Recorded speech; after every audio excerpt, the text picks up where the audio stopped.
Well, welcome back to Get a Job. My name is Andrew Larson. I have a job. And my name is Riley Lester, and I do not. I mean, you kind of do for Kind now. of, yes. You have paychecks. I do have paychecks. You're employed. And insurance, and it's great.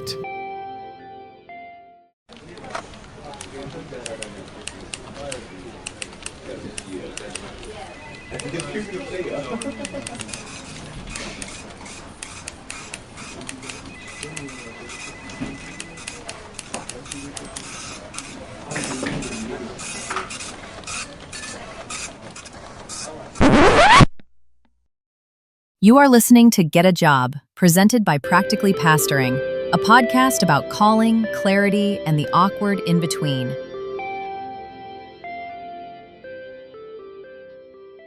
Well, I am very grateful for that. Riley, the last time we were finishing up a conversation, we were talking about kind of what it is that you are looking for, what it is that you kind of have narrowed down about what your calling is. And now we are in our third conversation, but we are talking about what are the first steps. It's you've decided to start looking. It was decided for you to start looking. I don't know how we want to phrase this, but one way or another. Mutually agreed upon to find the Lord's calling for my life. There you go. So it was time to start looking. So what are your first steps? First step was really reach out to friends, Andrew being one of those, and going, help me make a resume. Because as you know, you don't make a resume until you need a resume. And so my resume was older, and so having to update that and figuring out, okay, what do I put on the resume? Because things have changed, and even my title has changed, and so how do I do that? And so step one was resume and getting that literally, my next question was, did you have an existing resume that you worked from, or did you start from scratch? I used an older one and kind of that you actually built for me many, many years ago. And again, then went on Canva as well and said, hey, resumes on Canva. Do you have premium Canva? Do you have the free Canva? What'd you do? I have premium through my church that I'm currently employed by, so I took advantage of that. I have premium through my church, but it's under my email, so nobody else at the church has the premium Canva account. The difference being that your church staff is a wee bit larger than mine. Correct. And it's under my church email, but I have a profile through another team, and so no one could see that. So you added, gotcha. Yes. Makes sense. It was done in secrecy. So you built a resume. Is it what was it, the plain text? Do you have a picture of you on it? Because, you know, in corporate world, they're always like, avoid the picture. And in church world, we're about 25 years behind. So we're not using the search engines or what are the software, Indeed, and different things. Yeah, that we're not using the software to screen through. So you still kind of want a pretty resume. In church world. So I had a nice little headshot that I stole from the church website. So very before it good. Got taken down. Yes, before it got taken down. And so has a picture of me on there. Has some educational background, ordination date on there as well, and then some recent history in terms of work. So I have my 3 most recent ministry employers on there, and different experiences there, broken down in bullet points. And I do have a brief, about me paragraph kind of summing up who I am in my ministry journey. So the last time you wrote a new resume, was that when you were coming down here? Yep. It's been about 3 years ago. So what has changed in those 3, like, how did it feel different? I guess for the one, you were writing a resume for one specific job. Correct. And now you're kind of writing one for so the one to was cast a wider net. So the resume I made for coming down here 3 years ago was specifically for this You job. were not out looking for a job. Correct. They kind of recruited you. So it was this job and this job only. This one is more generic, and so it's putting things on there, that I'm doing generically. It's obviously preaching and funerals and weddings, that kind of stuff, counseling. But then also, hey, I'm doing this in terms of connecting with the community, making sure I highlight, hey, I'm not just preaching.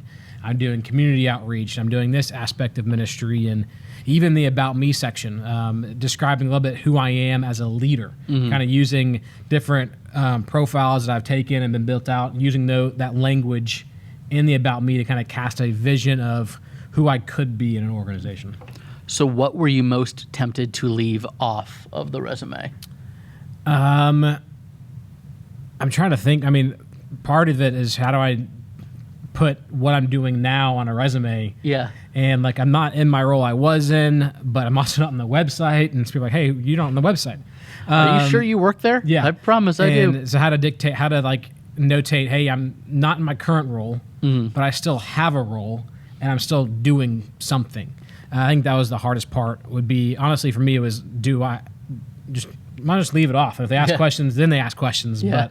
But you want to be truthful and honest on that, obviously. And you're kind of walking two different tensions, because number one is like, how do you highlight your strengths, your accomplishments, your academic credentials without trying to sound self-important? Yeah. And it's like, resumes are so weird, because it's like hey, look how great I am, but also I'm very humble about how great I am. It is. It's weird. And going back to things leaving off, it was like, do I put this person down as a reference? Yeah. Do I put the employer I have now, who've had some things going on, down as a reference, and different things? And do I put Andrew as a reference? Is he going to say anything nice about me? I will say so many nice things about you, but my name means nothing. But you have the Southern Baptist world that you live in. But you have the doctor next to your name. So I do have the doctor. That always pays off. And but no, and so just figuring out all the different things you go on there on the resume, and then you have to being braggadocious, and like, you don't want to be. Is braggadocious a word? Sure. It sounds like a big word. And you also don't want to be like defensive, because like you're going through a transition that's not pleasant, but it's also, there's a whole lot of worse transitions out there, so you don't want to be like, hey, I was mistreated, because that's not going to get you any brownie points. Yeah, and so it's that, and then again, it's just like that weird talk about that weird. Like, you want to be humble, but you also, I'm kind of selling myself, and it's like, well, look at me, look how great I am, and this awkward feeling of that. Hey, I've been told I need to work on my humility, but also during this jobs hunt, it's now, well, I've got to stand out. I've got to stand out. Yeah, and it's fun. So when it comes to what you're putting on your resume, and if you don't know Riley or his history, he has worked at some pretty large churches that in specific worlds, like you say the church name, and immediately, like, the stats start going through your head. So like, do you put just job title in church? Do you mention, hey, this is the size of church, this is the denomination affiliation? What are you putting? Yeah, simply just church name and city. Okay. They can Google themselves. They can Google themselves, and a couple of the references are the pastors of those churches, and so they can obviously put two and two together there. But yeah, no, there is no, hey, I worked at a church of this size. Of even in the descriptions of, hey, I was a student pastor, I didn't say I was a student pastor of X amount of students. Yeah, it's like I was just this church, this role, these responsibilities. I think there's kind of a weird dichotomy between what we as pastors want to put on our resumes versus what actual churches and what the search committees at churches want, because typically you're not going through a group of pastors, you're going through a search committee of lay people. Yeah, and you look at job descriptions and it's the qualifications, like, hey, we want everything in 1 Timothy, and these qualifications and everything, and then it's like, and a couple of these. Yeah. And by the way, how do I put? We've added to Paul's list. Yeah, like how do I put Paul's list on a resume? Like, you really can't. Hey, I'm married to one wife. I am the husband of one wife. Check. Cha-ching. Go through that list of things, and I am not prone to drunkenness. Booyah. Yeah, and so it's navigating that, and then obviously, I had to navigate, for me, how do I put on there a degree that I don't have that's going to be completed. So even that portion, it was, Masters of Discipleship and Church Ministry, in parentheses, to be completed August 25. Yeah. So. Yeah, mine was always, I got accepted into a DMin program that I didn't pursue beyond the acceptance. But once I got accepted, it was like, haha, in progress. Yeah, exactly. And I signed up for one class that I dropped. Yeah, that was quickly removed from the resume, but for that season, it was on there. Yeah, and so and again, it's that. And then I struggled with, how do I mention, like, even my family? Do I mention my family?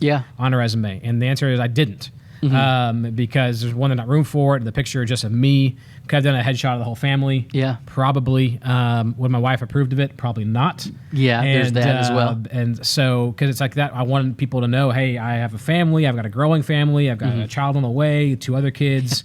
And so it's like I want You have to update the resume every time Savannah goes to the doctor now. Like, all right, the bump's a little bit bigger. Yeah. Stick the belly out. Honey. Yeah, put it big, a little bigger. Another picture, making rounder and rounder, Yeah. and different things. And so it's like, again, it's that weird just balance of how much do I say? You don't want it to be more than a page, obviously. You want it on one page. But then you also have a lot of churches asking for a about me letter or a cover letter. And, what do you put in a cover letter? Even like how do I, again, brag about myself and how great I am without making it seem I'm like talking you're about myself, bragging how about great yourself. I am. Yeah.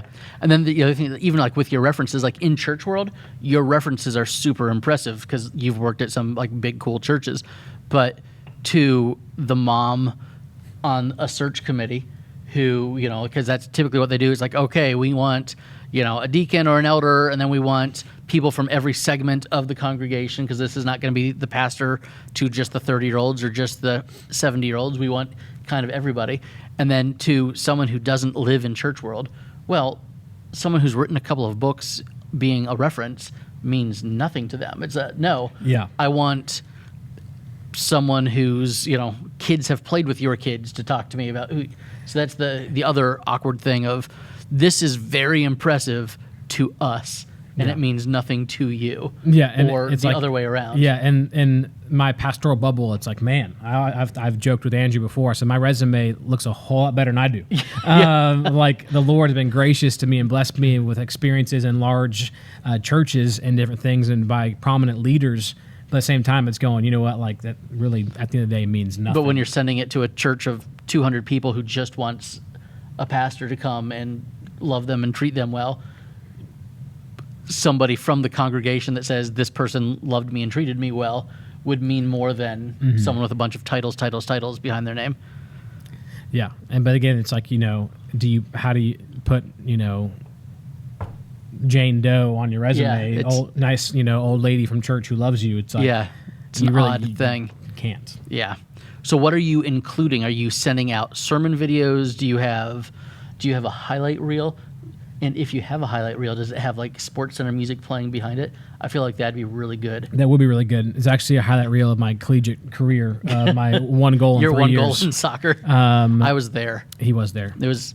I yelled. I screamed. It was a beautiful moment. There was a trend going around Instagram recently of stories of like post your hardest collegiate sports pick, And I was tempted to post one of those, but I was like, you know what? Let's not do that. I was also there when you tore your ACL. I did. What a wonderful end to my career there. You punched the ground. My kids were very concerned. Like, why is Riley hitting the ground? Yes, because my knee disappeared. But no, so I do not have a reel, but I do have, before everything began to go down at the church, I made sure I downloaded all of the sermons I'd preached over the past few years onto a Google Drive. Okay. And so I made that where anyone with a link can view it. Okay. And so I am simply, along with my... So you don't have RileyLester.com, come watch all these sermon videos, but you do have, I can send you a link to... So a funny story, I actually purchased RileyLester.com. Okay. But don't through GoDaddy and can't figure out how to get access to it. Say it's a beef jerky site at this point. So I have no clue. I own it, but I don't know how to do anything with it and can't get into it. But so I do. But I regress. I do that. I have a Google Drive, and we'll send that along with an about me letter, and then I said the resume as well. And I always just put in there, hey, if you have any difficulties getting into the link, if you need anything else, please let me know. Hoping that they may, like, hey, we're good, a little confirmation, because a lot of churches, you send stuff to it's search committees. Radio and silence. They're meeting once a month, and how's that? Yeah. And you might get you get the one, hey, we got your resume, thank you. And then you get a 6 weeks later, we've met once. Yeah. You're still in the running, or you're not in the running and anymore. So, like, when you send the resume out and your sermon links, then it's do I follow up in a couple weeks, make sure they got it, because a lot of them don't even give you confirmation of receiving it. Also, do you just have every sermon you've preached for the past 3 years in one Google Drive, or do you have like 3 or 4 sermons? It's all of them. I was too lazy to. And actually, a couple weeks last it's a good week. thing we're not airing this until after you're someplace new. Yeah, no, I know. But I was last week before recording this episode. I had that thought of like, wait, there's some of these that probably aren't my best. Yeah. Because that was my next question. But I did filter it to where the most recent ones are at the top. Okay. So hopefully they click those. Okay. Because I would say the most recent ones are probably better because obviously you get better. You get better as time the goes more on. you're doing it. Yeah. Yeah, I think so as well. Is there any temptation to go back and kind of edit, whether that's playing with the video footage? You guys were in a weird spot at your So there's really no editing my footage. It's very one wide, one camera widescreen, wide shot because there was a large LED wall, and so you can't. I even tried to use like Opus Clip to do some clips one time, and the camera can't even like really zoom in or follow me because it's one shot. Yeah, and so no, it's just a one shot, one click. There's no editing the audio, anything like that. It's just here it is. Well, a billion years ago, so this would have been 2011. So when I was leaving Texas, I was you a were there. freshman in college. Yes, you were, but you had been interning for me in Texas. And so I just finished my freshman yes. year of college. But I had like, here's a clip of Sunday morning big church Andrew preaching. Here is a youth group message, which that was like old school. Uploading video 15 years ago was a very different thing than uploading video is now. I've got on my YouTube channel, a personal channel, videos from 2014, filmed with my iPhone. Yeah. On the back of the room with like held up by a book. Yeah. But it's terrible. Oh, it's a different world that we live in now. But so mine was always like, how many different settings. And so but I also wasn't a primary communicator. Like you were the primary communicator for several years to your congregation. So that's it. I did not have as many to choose from. So like trying to get video of a youth group message was tricky back then. Like how do we get the soundboard to plug into the computer and all the things? We don't have the toys and tools we do now. But my thing was always I was trying to get, and I was applying for youth ministry positions at that point. And so then it was here's how I am in front of the whole church. Here's how I am in front of the youth group. But different techniques for different roles, I imagine. Yeah. And even me, it's like, hey, do I go back? I said delete some that were probably longer than I wanted them to be. Do I ask people, hey, which one do I call people from the church and go, hey, which sermons were your favorite? Do you think anyone of these search committees is like really watching more than 2 or 3? No, it's 2 or 3 tops. Like I even the other day watched the live stream of one of the churches that I've applied to just to like see if they gave an update to the church because I'm not hearing anything, so maybe I can find something through the and literally at the beginning of the service was the head of the search committee saying, "Here's your update. We've watched a lot of sermons. Yeah, pray for us." I was like, well, that helps me.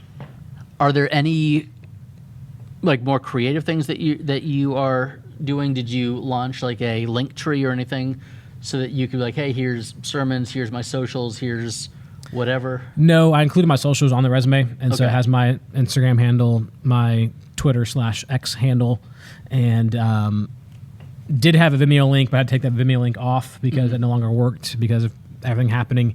And so I created a tiny URL for the Google Drive that they could go to as well. Makes sense. To do that. So, and my Facebook profile link is on there, so they could just see on the resume. So I want to move into the reference section. Yep. So I'm one of your references. You are. For the record, no one has called me yet. That hurts. Sorry, buddy. How did you choose references, especially like at your current church? Do you say, hey, what are you gonna say about me when they call? How do you choose references, especially when it's complicated? And then have you talked to? So I know who's on your resume. Have you talked to your previous senior pastor about like, hey, here's what's going on where I am now? Just so you can know if you're asked. Yeah. So obviously, as you mentioned, Andrew's on my resume. He's been on every resume I've ever sent out. Actually, he has been on, and part of that's because he knows me. I joke with Andrew. He knows me. Long it's time. like my parents, my wife, and Andrew probably know me the best. And boom. And so he's on there, and because he can tell people stuff about me that that no one else knows. Not that they're secrets, but he just knows me and how I function and different things. And then my previous senior pastor, he's on there as well, and I called him and said, hey, here's what's going on, and he's friends with my current senior pastor, so that's always interesting. And but called him, told him, hey, here's what's going on, here's some things I'm looking for, and is it okay if I put you down? Like I always ask for permission, because you don't want someone to get a phone call and then be like, oh, this is a shock, and they call you, go, hey, someone called me, I don't know what to say, and then not always, not only ask permission, but like also ask what they're gonna say. Yeah. Like, And I knew my. Would yeah. you give me a good reference? And I knew my previous senior pastor would. Yes. We have a very strong relationship, and always have. So I was there since I've left. We've stayed in touch. And then even my current senior pastor, I put him down. And I had a meeting with him about that and said, hey, here's what I'm saying when churches call me about what's happening here currently. I want to make sure what I'm saying is okay. Yeah. And really that meeting for him was making sure that him and I are on the same page. And because he said he wants to help me. Yeah. And I believe that. Yeah, I believe he truly cares about me, and we do have a strong relationship. He's the reason I came down here. And so having that conversation of going, hey, here's what I'm saying. I even gave him, some things I developed in terms of I mentioned it in the previous episode about some about me things and some leadership profiles that I use to develop and create kind of a pastoral profile of myself. I actually gave him those and said, hey, here's some things I'm working on. One of those is what would I do in the first year as a senior pastor, as a senior level leader in a church. And so hoping that he would read that even and go, you know what, if someone calls me, I can say, here's some things that who he is and something he wants to do. Kind of trying to give him an ace in the pocket there. I think that's very, very smart.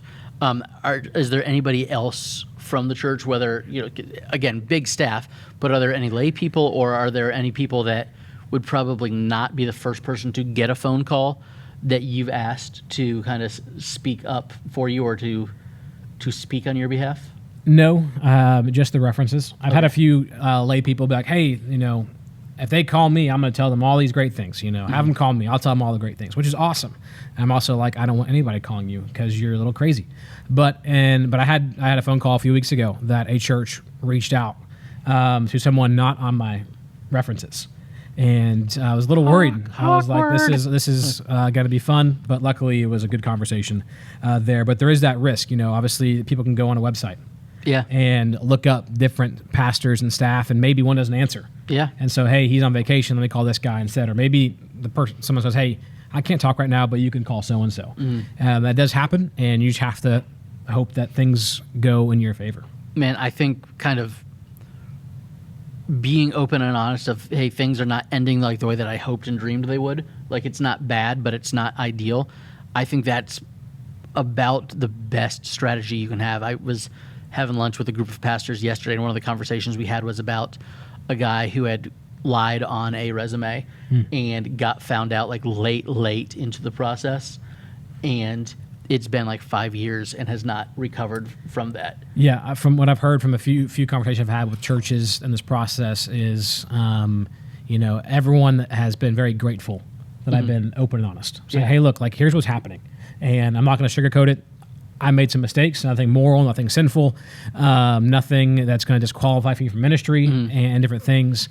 And they're all open. And what I've learned through this as well, saying, hey, here's what's happened. Here's how I responded initially. Here's how I'm responding now. Here's how I'm learning. Here's how I'm growing. And because it also shows that, when adversity comes, because we both know, you wake up, adversity is going to come. And churches are messy because there's people involved. Correct. And so it's showing, hey, you know what? Hopefully to these churches going, hey, this guy has faced adversity, probably didn't handle it the best he should have, but he's learned from it, and he's trying to. But he was in a situation not of his own making. I think that should be. Yeah, like I didn't choose this. I didn't make it. I didn't do something like make a decision or do something at the church in a service that made him go, okay, this has to happen now. No. And different things. Well, I think that's as smart as you can be. I think it's so tempting to kind of spin something to make it look less messy. Yeah.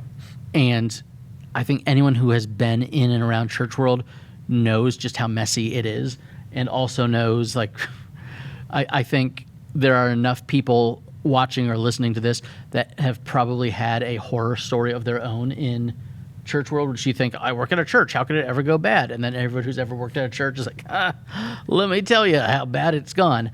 So I think trying to honor where you have been and also take ownership of your parts and why you're not sticking around, but without trying to, put kid gloves on it and pretend like everything's hunky-dory, I think is very, very wise. Yeah, and it's humbling for yourself. Like, it's been humbling for me because you have to admit your faults. Yeah. On your resume, you are saying how great you are. Mm-hmm. But then on the phone call, they're going, hey, I see some, like, you were doing this, but now this, or you're not on the website. And then that's when that humility has to come in. And it's like, hey, here's how great I am. And then you get that opportunity to say, you know what, but there are things that I'm still working and growing on, and we'll continue to grow on. As long as I'm in ministry, like, you're going to have to grow. And, I am not naive enough to say, hey, I've made it at 34 years old. I'm 30, I'm 34. You're super old now, I'm right? so old, Andrew. And so it's just that it's been a humbling and growing season for sure. So a couple of questions as we wrap up this conversation.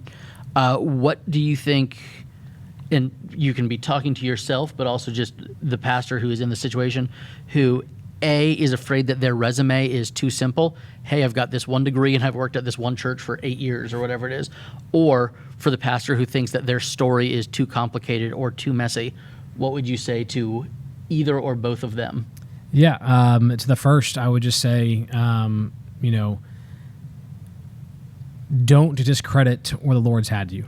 The Lord has you in that role and had you in that role for that 8 years or whatever it is, for a purpose and for a reason. And, one thing I'm having to learn in this process is really just trusting in the sovereignty of God.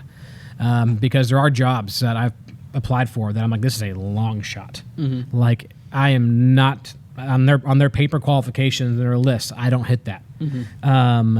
In fact, I don't know if anyone hits that. But God, I'm going to They would say that Jesus was too young and inexperienced. It's true, he did. And so just being faithful and saying, you know what, I'm going to put it out there and let God do what only God can do. Like, God is going to take you and place you exactly where he needs you to be. Mm-hmm. And so, Ben, you know what, don't be ashamed of the ministry that God's had you in. Mm-hmm. I think that's one thing people are like, oh, I don't, if I want to take a step up, which nothing is a step up ministry, but you know what I mean. It's like I'd like to be able to feed my family. Yeah, exactly. There you go. It's not they're equally important. One of them pays. One of them pays. Yeah. It's like don't be afraid, or say afraid is not a word, but ashamed of where God's had you and what you've done. And then secondly, to the one that's like, my story is too jacked up. Like, one, there is nothing the Lord can't redeem. Mm-hmm. Nothing. You go back to when Joseph was face to face with his brothers. And he said, what the enemy meant for evil, God meant for good. The enemy wants nothing more than for you or any pastor to think they are not good enough for the ministry. Now, there are things that are disqualifying. Mm-hmm. Like, there are things like, if you have a porn addiction, like, hey, buddy, you got to get that figured out. Yes. Real quick. Reach out to one of us. We'll help you out. But there are things, again, that are disqualifying. You're having an affair. You just got divorced from your wife, and there's just messy things going on. Like, okay, you got to, get things at home figured out first, obviously. But take that aside. None of that's going on. There are just some mishaps in ministry and different things, misunderstandings or just misalignment, chemistry's off. Be open, be honest. And again, there's nothing God can't use. And I think the more, if you're in that second camp and you're hey, my story is too messy or too complicated, the more you talk to people in ministry, the more you realize how messy the stories are. Yeah, I mean, everyone I've talked to, they're like, one of the guys, hey man, there are pretty much our whole staff. Yeah. Has walked through things you've walked through, and we're all here together, and we've all healed through it. And you'd be surprised again, because you're in ministry long enough, and I'm saying that as 34 years old, like knowing I've got a long way ahead. But even just through my ministry experience, like, you're going to face hardships. Yeah, and you're going to hit speed bumps. You're going to hit walls. There's going to be political things. There's going to be things that you just can't control. There's going to be global pandemics that will change staffing and priorities. Yeah. And it goes back again, trusting in that sovereignty of God. I always, my old pastor always said, the first 3 words of the Bible, in the beginning, God. Yeah. It's like God has always been, always is, and always will be in Absolutely. control. And so going, God, you are sovereign. You had me go through this. I didn't want it. Like Andrew can tell you, I did not want this. Like I prayed and prayed and prayed, saying, God, like, don't let this happen. Mm-hmm. Don't let this happen.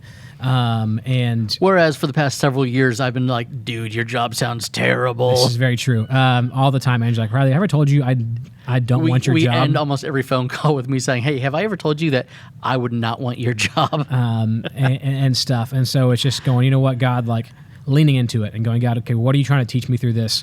And using that honestly as leverage into the conversation, going, okay, like, God, what are you trying to do in me?